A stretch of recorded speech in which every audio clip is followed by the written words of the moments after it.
இந்த வீடியோ பார்க்குற எல்லாருக்கும் வணக்கம். இன்னைக்கு என்ன செய்ய போறோம்னா, இன்னைக்கு ஒரு லஞ்ச் பாக்ஸ் ரெசிபி தான். காலை நேரத்தில் லஞ்ச் பாக்ஸுக்கு என்ன கெட்டன்னு நினச்சிட்டு யோசிச்சுட்டு இருப்போம். அந்த மாதிரி டைமில் வந்து ஒரு பசங்களுக்கும் நல்ல கலர்ஃபுல்லாக கொடுத்தோம் அப்படின்னோம்னா ரொம்ப விரும்பி சாப்பிட்டு வருவாங்க.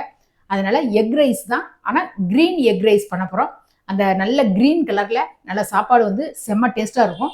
இந்த கொத்தமல்லி, பச்சை மிளகாய், வெங்காயம், இஞ்சி, பூண்டு எல்லாமே ஒரு மசாலா ஒன்று அரைச்சிட்டு அதுக்கப்புறமா நம்ம முட்டையை இது பண்ணிட்டு அதுக்கப்புறம் பொடி மாஸ் மாதிரி போய் சாதம் வடிச்சிட்டு கிளறணும் அப்படின்னம்னா நமக்கு ஈஸியாகவும் வேலையும் சீக்கிரமாக முடிஞ்சிடும், டேஸ்ட்டும் ரொம்ப நல்லாயிருக்கும். அதோட ஒரு அப்பளம் கூட வறுத்து வச்சு கொடுத்து விட்றாங்க. அன்னைக்கு லஞ்ச் பாக்ஸ் ரெசிபி முடிஞ்சு போயிடும்.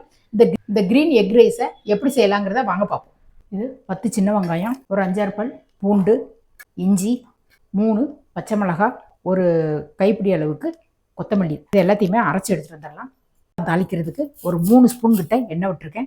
கடுகு, உளுத்தம்பருப்பு அது நல்லா வெடிச்சு வரட்டும்.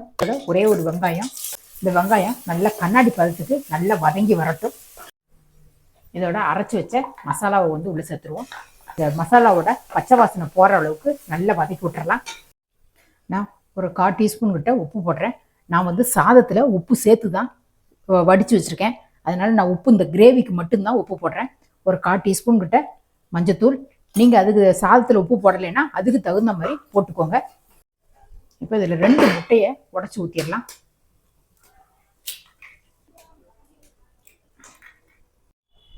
இந்த முட்டையை வந்து அப்படியே பொடி மாஸ் மாதிரி பொடி பொடியாக வர்ற அளவுக்கு நல்லா வதக்கி விட்டுறலாம். இந்த பொடி மாஸ் மாதிரி ஆனவுடனே நான் சாதத்தை வந்து உள்ளே சேர்த்துட்டேன்.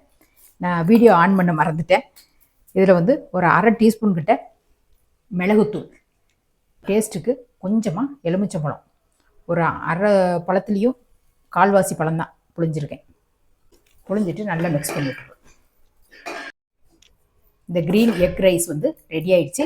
இது நல்ல கொத்தமல்லி வாசனையோட நல்ல செம்ம டேஸ்ட்டாக இருக்கும். லஞ்ச் பாக்ஸ் ரெசிபி சூப்பராக ரெடி ஆயிடுச்சு. இந்த க்ரீன் எக் ரைஸை செஞ்சதை பார்த்துருப்பீங்க.